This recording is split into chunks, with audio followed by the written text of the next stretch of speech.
আসসালামু আলাইকুম, আমি সৈয়দ মোহাম্মদ মোফাজ্জল সিভিল ইঞ্জিনিয়ারিং 2.0 এর পক্ষ থেকে আপনাদের সকলকে স্বাগত জানাচ্ছি। তো আজকে আমরা আমাদের যেই প্রজেক্টে আছি, এই প্রজেক্টটা হচ্ছে আমাদের পিওনি গার্ডেন। তো পিওনি গার্ডেনের আমরা আজকে করতেছি, মানে আমাদের যে বিমটা আছে, বিম বাইন্ডিং শেষ। বিমের যেই টপ বটম এবং বিমের যে স্ট্রেট রড যেভাবে আমাদের বাইন্ডিং করার কথা ছিল, মোটামুটি সব বাইন্ডিং শেষ। তো বিমগুলো আমরা চেক দিলাম। চেক দেওয়ার পরে আমরা বিমটা এখন প্লেসমেন্ট করতেছি। প্লেসমেন্টের পূর্বে আমাদের যেই কাজটা, সেটা হচ্ছে বিমের যেই আমাদের কনক্রিট এরিয়া, যেটা কাস্টিং এরিয়াটা আমরা সুন্দর করে ক্লিন করছি। এখানে পানি দিয়ে ধুয়ে সুন্দর করে ক্লিন করা হয়েছে। এর পরবর্তীতে আমাদের এই বিমগুলো সারা হচ্ছে। বিম সেরে তারপরে আমরা এখানে ক্লিয়ার কভার যেটা ব্লক থাকবে আমাদের, ওই ব্লকগুলো আমরা নিচ দিয়ে এবং সাইড দিয়ে দিয়ে দিব। আমাদের দুই সাইডে যেমন 1.5 ইঞ্চি করে ক্লিয়ার কভার থাকতে হবে, আর হচ্ছে নিচেও 1.5 ইঞ্চি ক্লিয়ার কভার থাকতে হবে। তো এই ক্লিয়ার কভারের যে ব্লকগুলো আছে, আমরা এই ব্লকগুলো দিয়ে দিব। এবং বিম ছাড়ার পরে আমাদের বিমের যেই মাঝখানের যে গ্যাপ, কলামের বিমের যে অংশটা, যে এই অংশের কলামের যে মাঝখানের রিংগুলো থাকে, ওই রিংগুলো বাইন্ডিং করে দিব এখন। এই রিংগুলো আমাদের বিম ছাড়ার সাথে সাথে মাঝখানে বাইন্ডিং করে দেওয়ার জন্য প্রস্তুতি চলতেছে। আর হচ্ছে এর পরবর্তীতে আমাদের এই সাইডের বিমগুলো সব আমাদের সারা হয়ে গেছে। আর এই এখন পিছন সাইডের যেই অংশটা আছে, এই পিছন সাইডের এই বিমগুলো আমরা এখন একটু চেক দিয়েছি। তো চেক দেওয়ার পরে এখন আমরা এটা ছেড়ে দিব। তো আপনারা দেখতে পাচ্ছেন যে এইখানে যেই ইয়াগুলো আছে, আমি বারবারই যে বিষয়গুলো বলে থাকি, যেটা হচ্ছে একটা বিম যখন আরেকটা বিমের উপরে যে সে হ্যাং হয়, এই বিমগুলো ডেভেলপমেন্ট লেন্থ দিয়ে আমরা এখানে করে একটা আরেকটার সাথে একটু অ্যাডজাস্ট করে দিয়ে রাখি এইভাবে।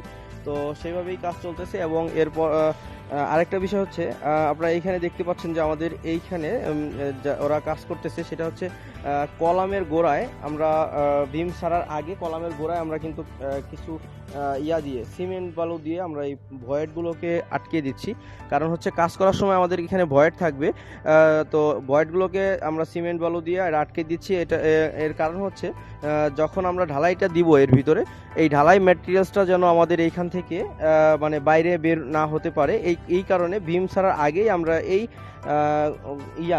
সিমেন্টগুলো দিয়ে আমরা এই ভয়েডগুলো, ফাঁকাগুলো আমরা এখানে করে দিচ্ছি, আটকে দিচ্ছি। তো সম্পূর্ণ ইয়াগুলো মানে আমরা সম্পূর্ণ ছাদের এই লিকুইড প্রুফ সিস্টেমটা, মানে যে ভয়েড প্রুফ যেটাকে বলা হয়, ভয়েড প্রুফটা হলে তারপরে আমরা ছাদ ঢালাইয়ের দিকে আসব। এরপর এখন পর্যন্ত আমরা যে কাজটা করতেছি, সেটা হচ্ছে আমাদের বিমের যেই অংশগুলো আছে, বিমের অংশগুলো আমরা ভয়েড প্রুফ করার চেষ্টা করতেছি। তার পরবর্তীতে বিমটা আমরা ছেড়ে দিব। কারণ হচ্ছে বিম ছেড়ে দেওয়ার পরে আমাদের এখানে কোনোভাবে ভয়েড প্রুফ করার সিস্টেম আমাদের থাকবে না।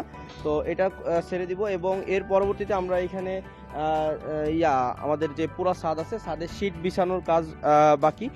শীটগুলো বিছিয়ে তারপরে আমরা এখানে ছাদের রডগুলো প্লেসমেন্ট করব। তো এই ছাদের রড প্লেসমেন্ট করার পরে ওই আস্তে স্যার, ওই যে মাথায় লাগে। তো এইখানে শীট বিছানোর পরে যে আমরা এর পরবর্তীতে এইখানে করব, মানে আমাদের রডের যেই ছাদের যে রডগুলো আছে, ওইটা আমরা প্লেসমেন্ট করব। তো তার পরবর্তীতে সব কাজ সম্পন্ন করে আমরা ছাদ ঢালাই দিতে আসবো।